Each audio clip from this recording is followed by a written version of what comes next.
Pero paano kayo nagkakilala? Yun na lang. I mean, general. Dahil din po sa showbiz, actually. May kinalaman sa showbiz. May kinalaman sa showbiz. Opo. Pero one day, Jillian, you will introduce him to the public.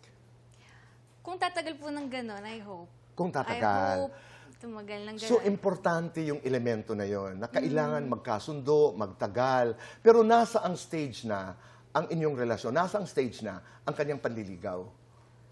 Actually po kasi sa lahat ng mga parang nanligaw sa akin, I think, siya yung talagang pinapa-feel niya na super special ako, ganun po.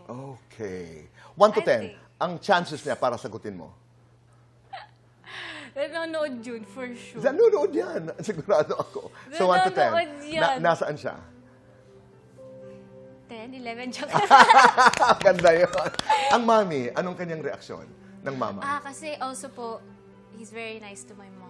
Importante yun. Yes. Ayan, lagi siya nakalike kay mama.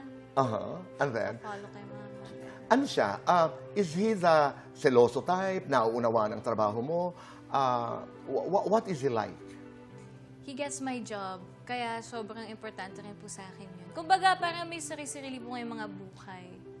Ganon. So, ayun. Bulong mo nga sa akin yung umpisa lang ng pangalan. Ayoko dito ba eh.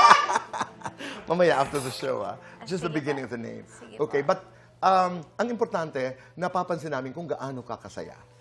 Thank you Because you po. can make him an inspiration. Di ba? Yes. Is this the first time you're actually in something like this?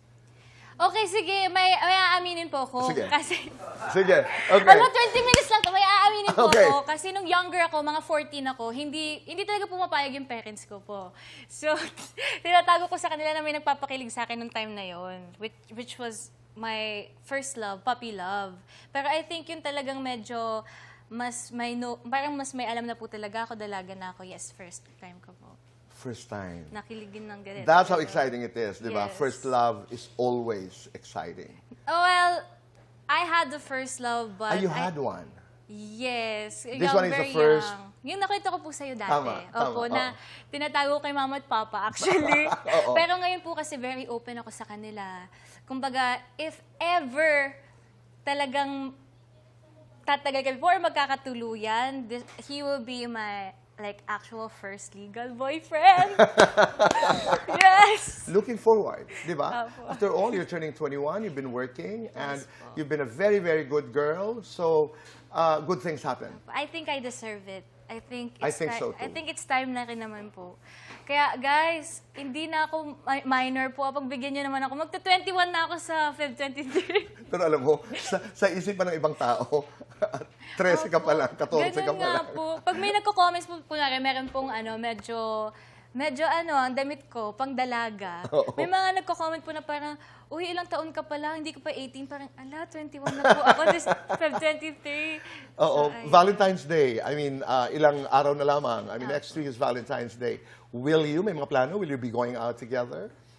I hope so. Opo. Nakabantay na ako doon. Alas 7 pa lang ng umaga. Susundan ko na. Magsasend po ba ako ng selfie sa inyo?